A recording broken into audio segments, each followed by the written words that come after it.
the moon only a sliver behind the clouds, a strong easterly wind filling our sails, perfect for my purposes. The communes here sat higher up on the cliff, so there were no guards or protection from me. Guiding my ship, which had stopped dripping water, I went first for the enclosure that I'd heard was full of children. They never used to guard their slaves at night, but I expected that might have changed after our last engagement, and I had to be prepared. I tightened my belt, heavy with crossbow bolts and a few knives. I looked at Bast, armed with several knives and a large sword on his hip.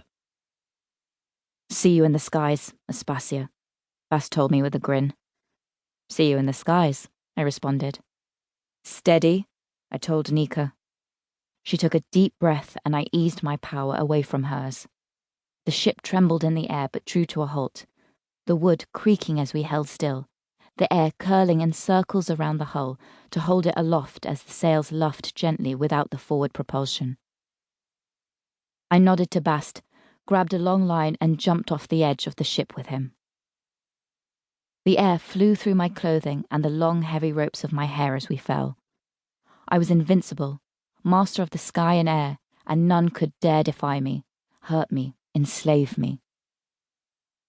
I looked over at Bast as I slowed our descent, and his smile was vicious and eager. Slaves no longer, here we became the masters. We landed softly in one of the grey stone-walled communes, each a large dismal cell all its own, leaving the lines hanging behind us. No one knew we were here yet. I signaled Bast to stop, and I sent a gentle puff of air like an exhalation searching out through the enclosure, feeling along the threads into the dark building. There were long lines of beds with small bodies in them, and at the end of the room, a man sat upright, dozing, but not fully asleep. Probably a guard. I tested objects with my power. Something round and hard on the floor was either a stone or a heavy pot, and I lifted it, sending it slamming into the guard's face. It landed, and he fell as I walked into the room. Pain would always precede my entrance, and it followed too in my wake, my ever-faithful shadow. A few of the children heard the noise, waking but staying in their beds, staring at me, not knowing if this shape in the darkness was devil or saviour. I could take 6. It was an impossible task every time, and Bast made some of my decisions for me by plucking 2 children close to the door. Quickly I stalked the length of the room, hoping, as always, that I'd see some kind of recognition in someone's face. The truth was, I had no idea if I'd recognize my siblings if I ever found them, so I searched the only other way I knew how, and sent my power rushing through the room, feeling for the spark that would indicate another Elementae. There wasn't any, and my heart sank, so I called, "We can take 4 more. Who's coming with us?" There was a moment where no one moved.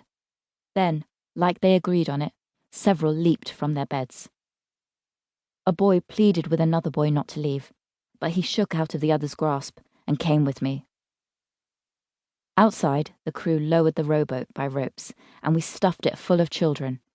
6, but there was one more trying to climb in, so I took 7. I pushed the boat up until my crew felt it, and then they hauled it by the lines, lifting the boat full of fear-faced children into the sky. Bast and I took the loose hanging lines, and I pointed towards the port wall. Left wall. I hated that even the words changed when I was on land. Bast took a rope and wound the line around his wrist, and I called the air to twine one around me as well. We started running at the wall, and I leveraged the air and the tension of the rope to swing us up and over, using the momentum to launch us into the next enclosure. Bast and I landed quietly, letting go of the lines. He drew his sword, and I pushed back my leathers to expose the row of crossbow bolts at my waist. I didn't need the bow. I was the bow. There were 2 buildings in this larger enclosure, and my heart pounded with the unknown. We had up to 6 slots for men, and this was by far the more difficult part. "Quick and quiet," I reminded Bast in a whisper. He licked his lips. "This one first?" he said, pointing his knife at the first building. I sent my power searching out ahead of